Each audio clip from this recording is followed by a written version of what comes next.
Well, hey, welcome. How are you guys doing? Great to see you. As we're kicking off a brand new series, Speak Life, the right words at the right time, Q25 message fader. You guys see that? That's on the screen. Yeah. It's crazy. The right words at the right time. That's my ADD kicking in right there. And every time I see that title, not that title, I did it again. I think, wouldn't that be nice? Like the right words at the right time, wouldn't that be nice? I've been thinking, how would that be for a superpower?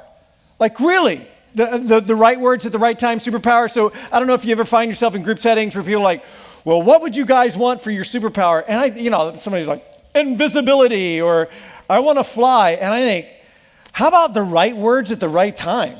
How amazing would that be? Like to say the thing in the moment that turns the situation around, that brings out the best in people, that inspires somebody to go farther. And I'm like, what an amazing thing. But it's not easy, is it? It's not at all easy. Healthy, effective communication is very complicated. Quite often, I simply don't know what to say or how to say it, or even when to say it. Sometimes, straight up, I think this is true of all of us. Sometimes we just say the wrong thing. Sometimes we say the wrong thing and we know it. Sometimes we say the wrong thing and we know it immediately, like as we're saying it. And sometimes when we know we said the wrong thing, we admit it. Sometimes. But then there are a lot of times, I think, that we say the right thing, but we say the right thing the wrong way.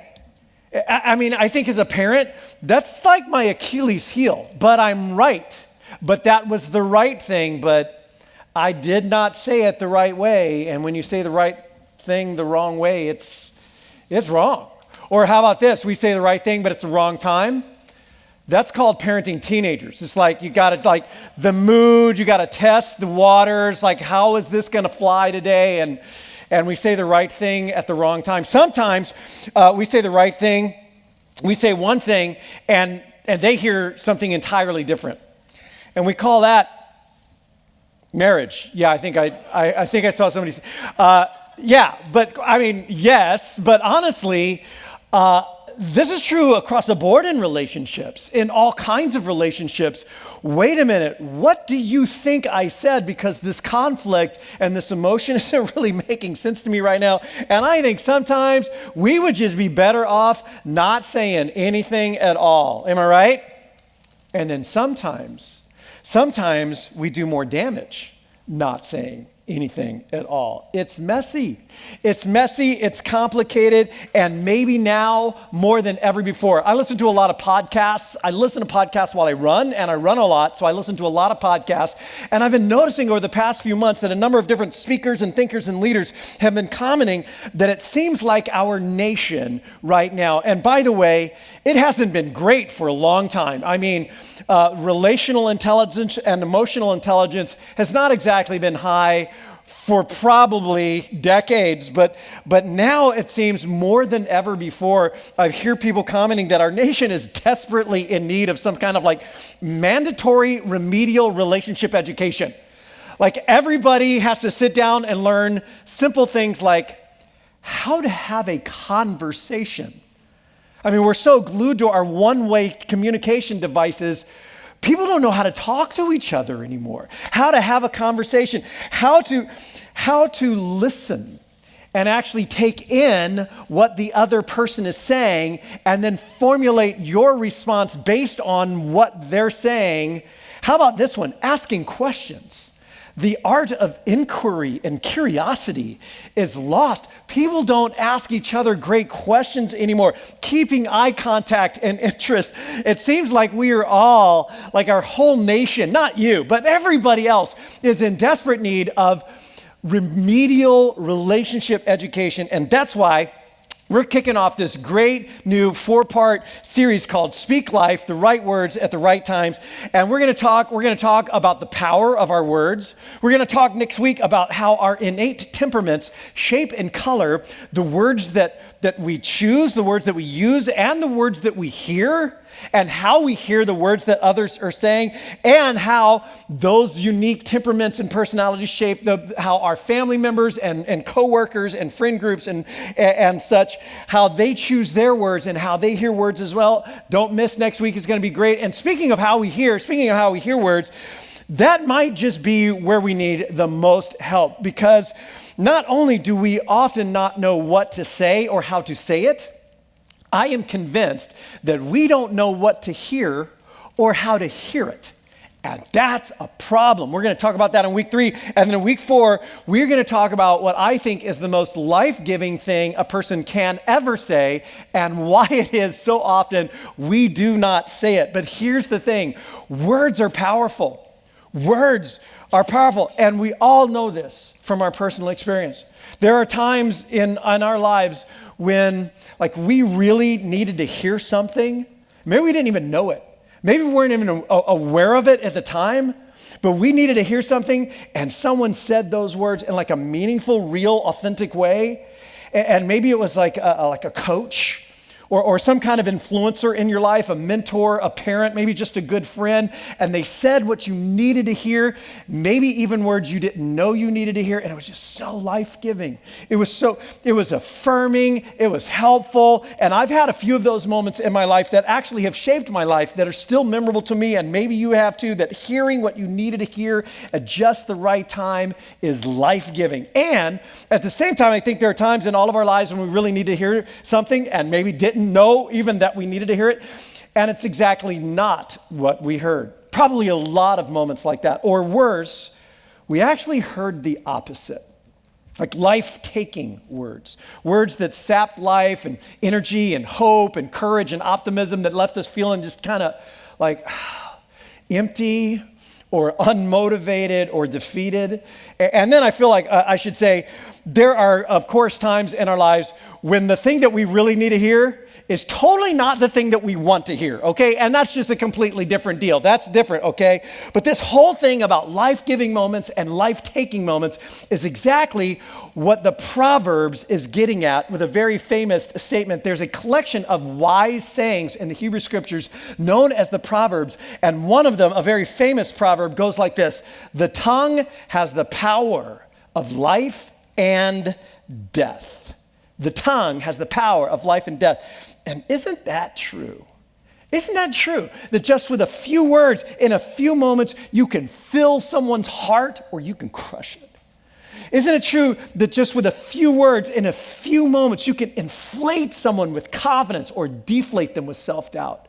Isn't it true with just a few words, in a moment or two, you can impart a sense of value and worth and importance, or you can cripple someone with shame and fear? Isn't it true? Isn't it true that our words can draw people in or push them away? Our words can surround someone with support or isolate them with opposition. Our words can heal and restore a relationship or burn it to the ground. Isn't it true? Isn't it true that just a few words can do that? Yeah, that's true. Why? Because the tongue has the power of life and death. And no one understood that better than a man named James. Now, James was actually one of the most famous leaders in the first century world in the Eastern Mediterranean part of the world. He happened to be the leader of the Jesus movement, or the church, if you will, in the city of Jerusalem itself in the middle of the first century. And that church, that Jesus community in Jerusalem was kind of like the epicenter of the whole movement, even as it grew and spread, even as it outgrew that community itself. And in James' lifetime, he had seen that Jesus movement grow. He had seen opposition to the movement grow as well. And at about 60 AD, James is watching a civil war brewing in his nation. And he's watching words. The power of words, the power of rhetoric and propaganda, the inability of people to actually listen to each other, and instead being quick to speak and quick to anger. He's watching the polarization, he's watching the demonization of others destroy the very fabric of his own people. And it was soon to erupt in full-scale war against the Romans and against the insider elites and temple elites of his own Jewish people. And that war that was coming would end with the complete destruction of the city of Jerusalem, the temple, and the deaths of tens of thousands of his fellow countrymen. And James, in the middle of this brewing conflict, James was well known in ancient history as being like the Martin Luther King Jr. of his day. I mean, he wasn't known as being like Martin Luther King Jr. I mean, this is 0060, not 1960. But he was known as being like that type of person, this voice of calm and reason, and yet at the same time, unwavering in his convictions of righteousness and justice. In fact, you know what James' nickname was? You know what they called him? They called him James the Just. James the Just, because everybody knew that's what he was all about. And yet he was against this violence and against this polarization. And like MLK, he too would be killed right around 60 AD by powerful people who opposed him and what he stood for. Interesting side note, by the way, James had a rather famous brother. Anyone want to take a wild guess who James's brother was? Jesus, yeah. How's that for a brother? How's that for a brother? But James did not follow Jesus or believe his brother to be the Messiah during Jesus' ministry years, as we call them, as he was walking this earth. It was only after Jesus' death, as a matter of historical fact, by the way, that James began to follow Jesus or call him his Lord and his Messiah. And according to James and so many of the other of the first Christians, it was because James and the rest of them saw Jesus alive after he died. And you're like, I don't know if I believe that's true, but that would probably do it for me too. Like if I saw my brother alive after he died, I might think that just maybe, right? And so it's in the middle of this hot mess that James writes a letter to Jesus followers. Now that's an important point because he's not writing this letter to anybody else. And he's like, hey, everybody else out there, they can do whatever they're going to do. They can pick whatever fights they're going to fight. They can behave any way they want to behave. But listen. If you follow the Lord Jesus, the Messiah, hey, we run off of a different operating system. That's not us. That's not what we do. And he writes this letter. And this letter was so valued and so precious to people. And they kept it and they copied it. And Jesus followers all over the world began to read it and make more copies and spread it around and value it. And it was eventually collected as one of the documents that is found in what's called the New Testament in our Bibles. That's right. You've got James's letter that he wrote in the middle of this in your Bible, which is pretty cool. And I would encourage you to read it because it is about as relevant now as it was when he wrote it then. And it's in the middle of this letter, and that's important. He's been talking about some stuff. We're jumping in the middle. In the middle of this letter, he says this. He says, we all stumble in many ways. Check. Yep, me too, right? Then he says, hey, anyone who is never at fault in what they say is perfect. Any takers? Anyone? No? That seems pretty unlikely, right? But here's what he says. If it were true, like let's throw this hypothetical out. If it could be true, he then makes an important observation. He says, if you could keep that in check, they would be able to keep their whole body in check, their whole life, if you will, in check. In other words, he's like, hey, you get this thing, figured out, you get that dialed in, everything else will follow. You will be perfect. And the way they use that word, it meant mature. We would say like this person is just uber healthy. Like they are so well put together. You will be this healthy individual and everything else you do will change for better and everything else in your life will get healthier. And here's his point, and he is going to drive this point home. Words have power.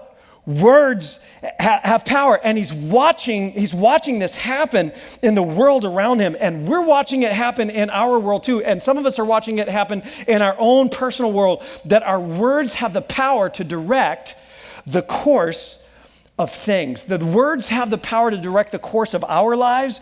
Our words have the power to direct the course of others' lives. The words that we say to others, the words that they say to us, the words that we say to ourselves, words that sometimes just spill so freely and thoughtlessly out of our mouths. Those words, he's saying, are far more powerful than we often realize. And the words that we're saying to each other all the time, or texting, or emailing, or posting, or commenting, the words that we're saying are actually directing the course of our lives.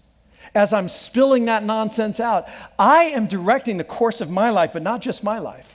I'm directing the course of relationships. We're directing the course of our communities. We're determining the direction not only of our lives, but of others as well. And then he's like, well, I can see that maybe you're a little bit skeptical. I can see that maybe you're thinking, really? I mean, come on, James. I mean, they're just words, bro. I mean, like, take it easy. They're just little insignificant words. He goes, think about it this way. When we put bits in the mouths of horses, we can make them obey us. We can turn the whole animal. Just a small piece of metal in the mouth of this huge horse. You got this tiny little guy riding on 2,000 pounds of muscle. But you direct that horse's mouth, you direct its whole body. You direct the course of its life. Or he goes, all right, take ships for example. So large, driven by strong winds. He's like, huge ships, strong forces at play.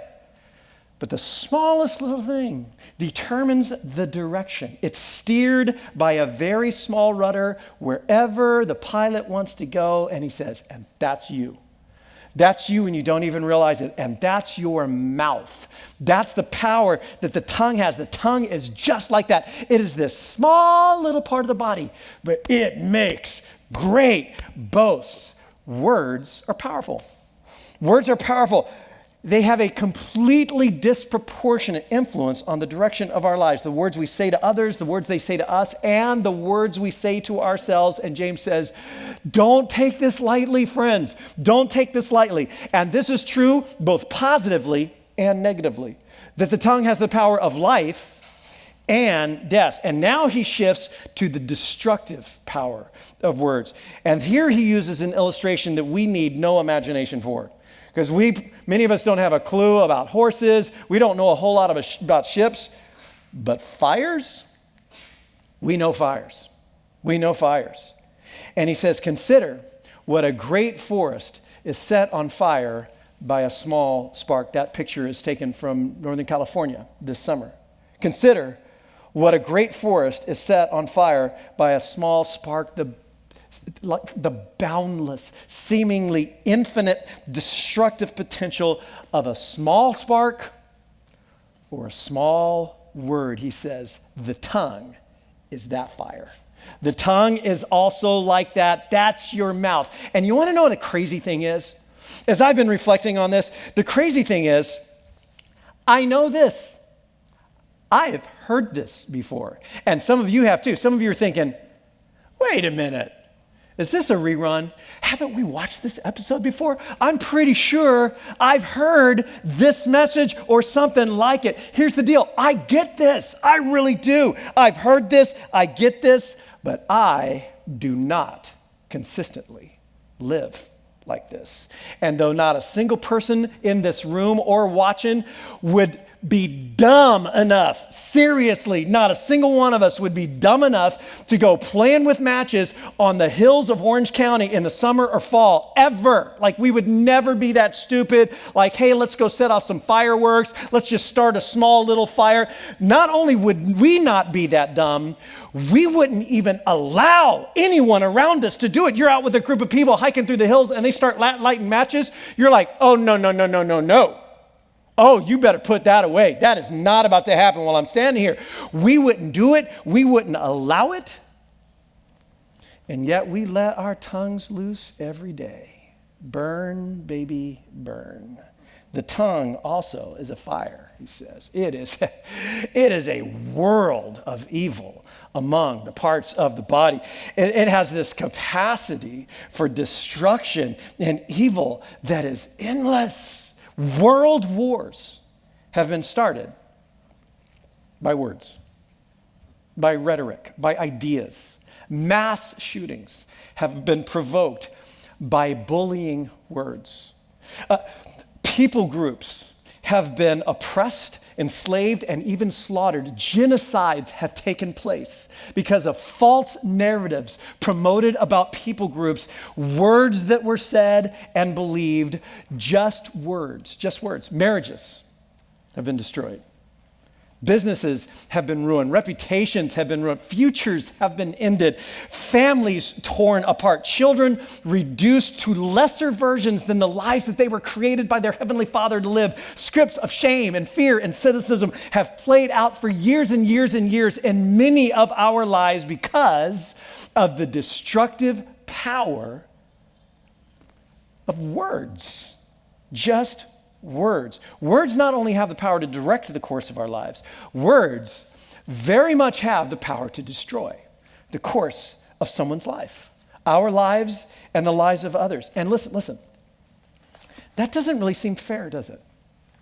It doesn't. I get the pushback to this. They're just words. They're just words. It just doesn't seem fair. It doesn't seem like an appropriate level of cause and effect.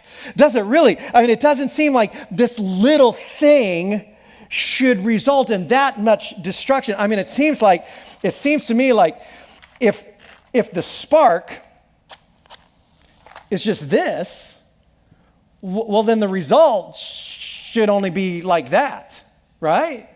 I mean, if all I said was, I mean, I didn't even mean it. All I said was, then your reaction should only be about like this. And James says, you don't understand the power of words. You don't get what you're dealing with. You don't understand the power of words, the destructive potential that just a few words might have, because that tiny little word spark might start feeding on some fuel of other things going on in a person's life and their own story and their own past and things that you haven't seen, and you could burn down a whole forest and not even know it. He says it is a world of evil among the parts of the body, and it meaning your words. My words, the words I say to other people, the words they say to me, the words I'm saying to myself have a potentially corrupting effect on all of our lives. Now, we did a whole series on the words that we say to ourselves this spring called Winning the War in Our Minds, where we talked about the power of our inner words, our inner narratives to destroy and corrupt the course of our lives. He says it corrupts the whole body, sets the whole course of one's life on fire, and is itself set on fire by hell. Now, you know some people that's true of, right? Like you know some people that's true. You've heard the way that they just lash out, maybe at their employees or the coworkers or a waiter or a waitress, the way they trash people that they disagree with, the way they give people a piece of their mind. And you may have never like put it in these kinds of words before, but you're reading this right now and you're thinking, I think their mouth is set on fire by hell. I think that's probably what's going on. But James says, oh, hey, that's not just true of some people. And that's not just true of those people. That's true of all people. That's true of you. It's true of me. You're walking around with a lit match in your mouth. I'm walking around with a lit match, and that match got lit in hell. Not hell as a place of torment or judgment, but hell as a source of evil and darkness and destruction and pain. And we say things like, I just don't know where that came from. I mean, I don't know. I just don't know where that came from. James would be like, I do. I know exactly where that came from. It came from hell, and your mouth got lit, and then you just let the fire burn. And then James is like, listen, you think this is something to be taken lightly?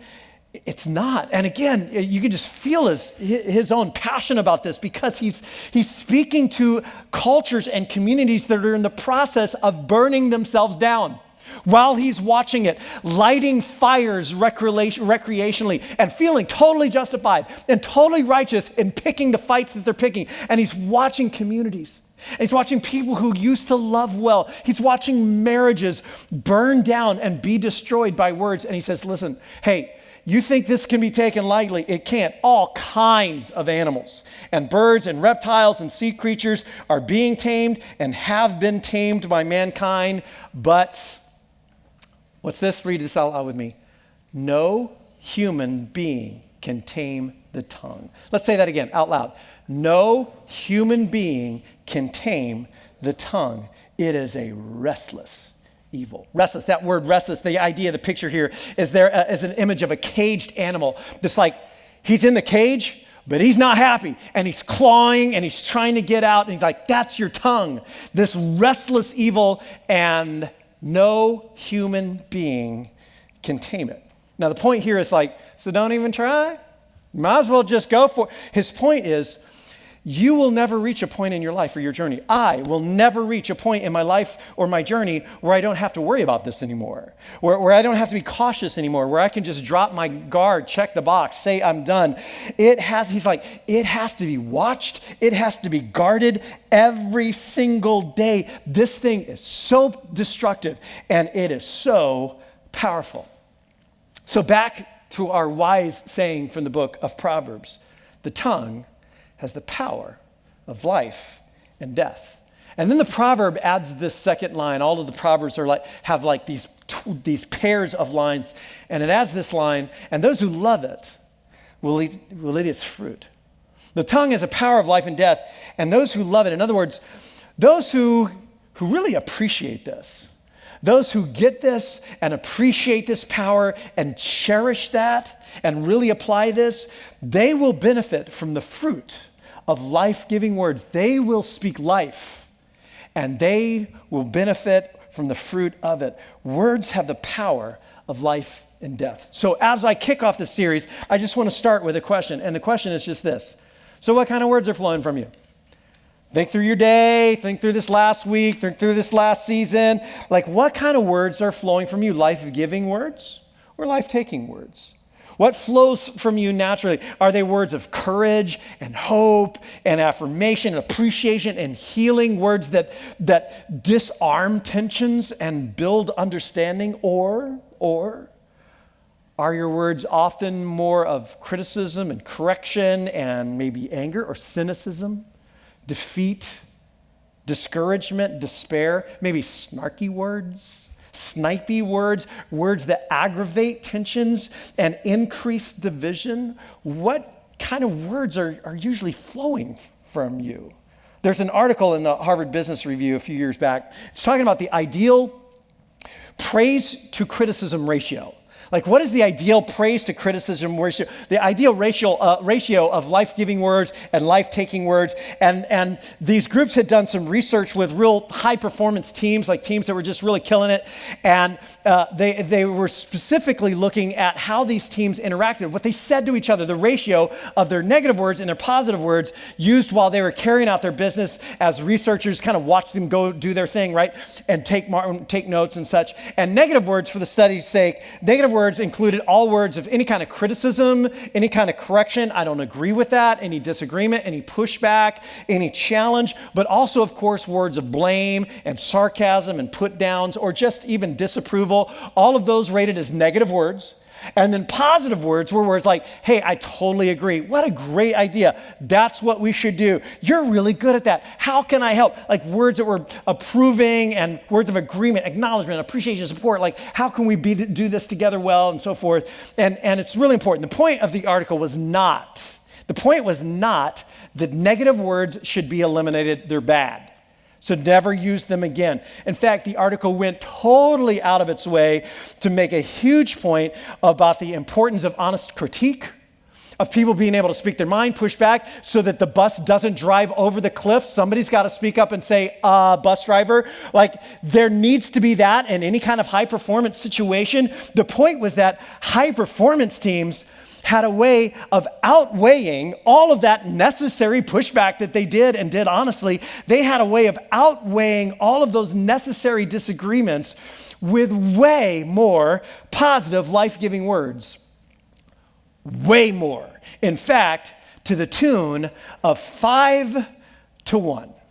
5 positive words, 5 positive interactions for every negative word, 5 affirmations, encouragements, support, and so forth for every word of pushback or disagreement or challenge. 5 positive to 1 negative. And then the article makes reference to some really famous research that some of you already know about by a guy named John Gottman. And many of you have heard of John Gottman, the very renowned marriage and family researcher. And Gottman was somewhat legendary for having reached the point where he could predict with 94% accuracy whether a couple was headed towards divorce in the next 3 years just by watching them interact. Just by watching them talk to each other and how they talk to each other and their body language as they talk to each other. And according to Gottman, the ideal ratio of positive life-giving words in a marriage to negative life-taking words is, anyone want to take a guess? 5 to 1. 5 to 1, look at that. And then researchers that were working with kids, child development experts, kind of got on this bandwagon. They were, I wonder if it's the same. And as they did the research, they're like, wow, it looks like it's about the same ratio. So it seems like as necessary as negative words often are, and they are in a family and in a work group, as necessary as they sometimes might be for relationships, business relationships, family relationships, friendships, marriages, parenting, home life, whatever. For relationships to thrive, the ideal balance that we're coming up with all the time is like we're saying 5 life-giving things for every 1 life-taking thing. Now that is what the research says is ideal. But as you might imagine, it's not common. It is not common. I don't think it's normal. It's probably not natural. According to Gottman's researchers just on marriage and family, their research on families and marriages and parents, kids, home life and such, the common ratio in our homes is a little more like this, 1 to 6. It's the common ratio. Marriages, parenting, family. Why didn't you do that? I thought you said you were going to pick that up. Have you still left that as a mess? Would you please put your things in the dishwasher? I mean, just again and again, the snark and the nagging, the kinds of comments that just seem to take place in the natural course of things as corrections and disapprovals and frustrations are being consistently voiced. 6 complaints, 6 criticisms, 6 challenges, 6 confrontations, and again, some of which are necessary. They have to take place, but 6 life-taking words for every 1 life-giving word in the common average household. And that explains a lot, doesn't it? That explains a lot. It explains why so many work environments are so toxic, why so many people hate their jobs. It explains why so many home environments are so difficult, why so many marriages are in trouble. And by the way, we're starting this new marriage events/group on Thursday nights that you can find out more about in your life group brochure called Re-Engage. Sign up for that. It explains why so many kids are struggling with anxiety and depression and insecurity and self-esteem issues. That our ratios are way off. So here's my question for you. What is your ratio? What do you think it is? What do you think your ratio is? How are you doing at this? Are you the 5 to 1? Are you the 1 to 6? As you would think through like key spheres and relationships and environments in your life, work teams, volunteer teams, groups around here, like life group, family, home life, and so forth. Here's the thing. You have a ratio. I have a ratio, and I bet you don't know what it is. I know I don't know what it is. I don't even think this way, do you? So this week, think about it. That's all I'm asking. Just think about it.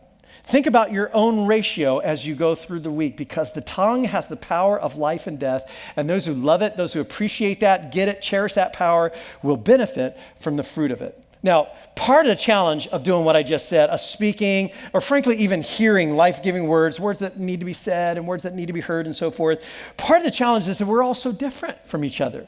And part of what that means is that sometimes the words you most need to hear are totally not the words I would most need to hear, and vice versa. Sometimes the words I most need to hear are not only the words that you wouldn't need to hear, but they're words that you would be very uninclined to actually say. It's just not you. We're so different. So how do we know in our work groups, in our friendships, in our family settings, what words would be life-giving? That's a great question.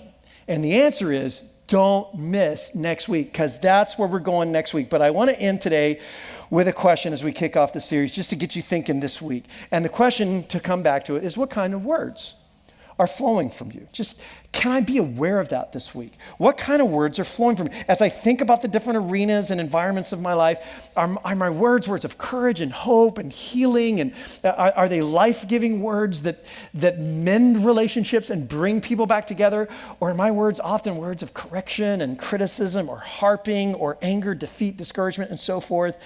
What kind of words? Life or death? The tongue has the power of life to death. And the downside of this great power, according to James, is just huge. And it's scary, right? It's scary. It's destructive. And we've all seen the destructive power of our words. But here's what I want to leave us with.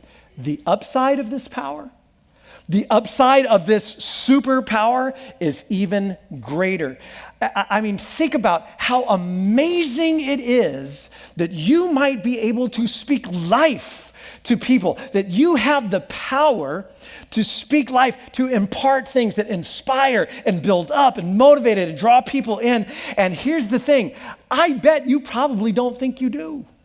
I bet you don't think you do. We don't just underestimate the negative potential of our words, thinking they're just words. I think we underestimate the positive potential of our words. We just underestimate it. We sell ourselves short. We don't believe that our words can make that much of a difference in someone else's life. Now, to be clear, our words don't carry the same weight with every person. This power is not evenly spread across the board. There are some people, because of your connection, because of your standing in their life, because of your relationship or history, you have an even greater power to speak life. And there are some people, I mean, words are always, by the way, always powerful and always have the power to create good, like to direct and yes, even destroy the course of people's lives. That is always true. And there are some people in your life where your words just carry a disproportionate weight. And I want to step aside here and talk to a particular group of people for just a second. Parents, your words carry a disproportionate weight. My words carry a disproportionate weight. You have the power to create. You have the power to shape and motivate and inspire and direct the course of someone's life. You have a disproportionate power even after they're growing up, even after they hit those teen years or those young adult years, and they act like what you say doesn't matter, and they tell you that what you say doesn't matter. Don't you believe them? Not for a second. Don't you believe them? They will carry our words long after we're dead and gone. Just like I carry my parents' words long after they are dead and gone. Our words, especially as parents, but now collectively for all of us, our words have the power of life and death. Sometimes disproportionately so. And yes, the downside is scary, and James has warned us about this, but the upside is huge, and it is amazing. So what are we going to do with this week? What are we going to do with this power that we have this week? And I want to close with an exercise that I'm calling, wait for it, Life-Giving Words Challenge. I came up with that. Sometimes it just, I can't stop it. I can't turn it off. Life-Giving Words Challenge. Yeah, very creative title. And on in your outline, if you got physical notes, here it is. It's actually on your app as well, but it doesn't look quite like that. And here's the deal. I began thinking weeks, or really actually a couple months ago when we were planning this series, just about some life-giving statements. Things that would just give life to me or give life to others. Statements that some of us probably need to hear from someone in our lives right now. Statements that maybe someone else needs to hear from us. And so I created a list. And then the list kept growing, and it is not complete. And so on this form, there's room for you to add your own, because there's something that's unique to you perhaps, where it's like, hey, you could do it. I believe in you. I love you. Or how about this one? I like you. Hey, you know what? I don't say it often enough, but I really like you guys. I love the times that we spend together. I hear you. I think I'm trying to understand where you're coming from. You're really great at that. I believe in you. I was wrong. Very life-giving words. I'm truly sorry. I'm here for you. Thank you. I appreciate you. I see in you. I see something in you. Can I just say what I see in you? There's a strength that I don't know you always notice. I'm so proud of you. I forgive you. Forgive you completely. I forgive you.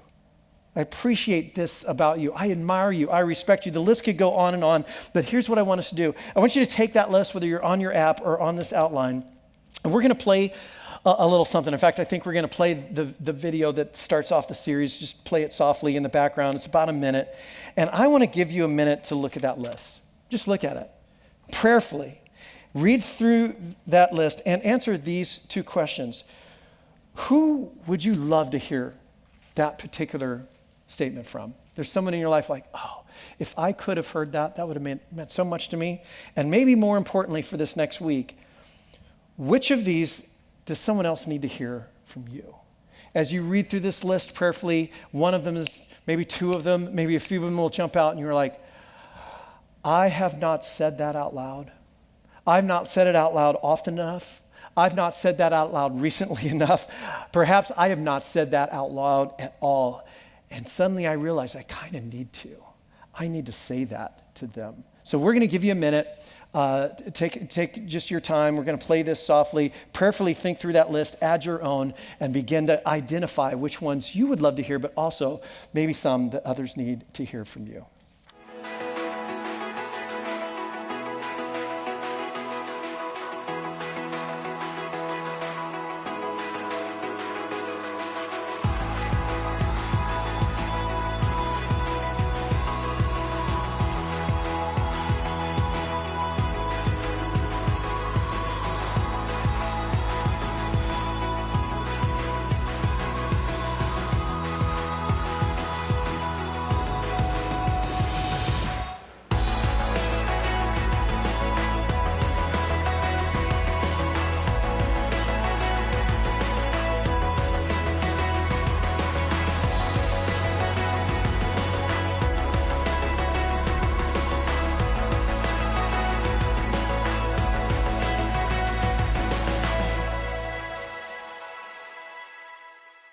Well, what an amazing challenge and an amazing opportunity this is. I'm sure that you guys are still working on this and might want to work on it tonight or tomorrow.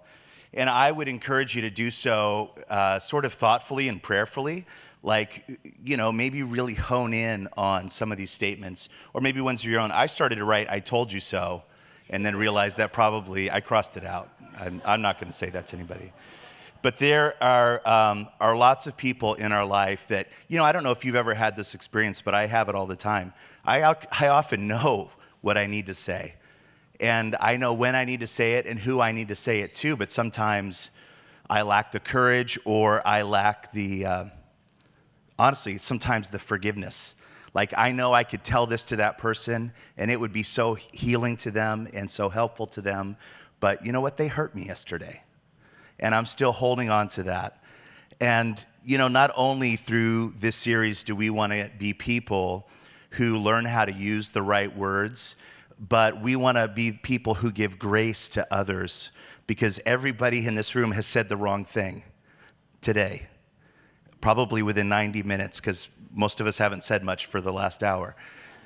We're all in the same boat in this. We're all wrestling with those ratios, trying to figure out how to effectively love and communicate that love to people in our life, and also to receive that love. So I think the flip side of this exercise is also so important.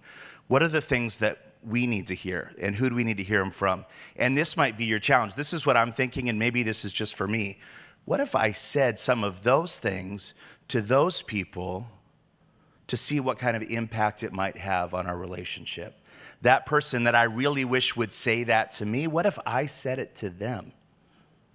So I, again, just want to encourage you to just thoughtfully and prayerfully read through that tonight, read through that tomorrow, and think about who you could impact with your words this week. You might want to put that someplace where you'll see it, because it would do you no good to fill it out and then put it somewhere where you forgot about it until we were here again. So over the next 7 days, where's some place that you could put that? Maybe it's in your car, maybe it's in your wallet or handbag, maybe it's on the bathroom mirror or the refrigerator, but someplace where you'll see it, and someplace where we could begin acting out as a community, people who are able to speak life into each other. You know, Jesus did that over and over. He saw people and he always said the right thing to them. Always. And we want to be people like that, always saying the right thing. Let's pray as we close tonight. God, thank you so much for the power of words. We know they're powerful. Sometimes we forget it until after we've said them. But we know how powerful they are. This universe spoken into existence with words that came from you. God, would you please help us as a community over the next few weeks get better and better and improve and let a fire be ignited within us to always be speaking life, always be speaking love, always be speaking encouragement to those around us, God. And would you help us to give grace to those who aren't there yet or aren't walking in this, God, and learn how to be people that even when we're not spoken life to, we can speak life back to them. We thank you so much for the words that you're speaking over us tonight, that you love us so much and that we belong to you. And we thank you for that. Amen. Well, just a couple reminders as we leave tonight. If you filled out that Connect card, go ahead and place it in the baskets outside in the lobby. If you filled it out online, thank you for doing that as well. Let us, our prayer team, know how they can be praying for you. Also, we've been talking about over the last few weeks the Be Rich campaign. That's still ongoing. If you brought a card tonight filled out, you can drop that in the basket also, or you can do that online. Also, of course, our regular giving that happens here at the hub in those baskets, or it can be mailed in, or you can use the app. You can use the website, and we just continue to thank you for your generosity. This is just this amazing, generous place that through everything that's happened over the last year and a half, you know, that no matter what's happened, this community has continued to be generous. So just that's awesome. A couple other things just before you go, and I feel like I'm creating a list for you, and I don't mean to, but I'm trying to remember all of them. Kids Feeding Kids, we've talked about this great opportunity. Of course, we've done it for every year for the last few years. This year is going to be amazing. There's a table right out in the lobby. It is helpful for the team that organizes that to let them know if you're coming Friday night or Saturday morning.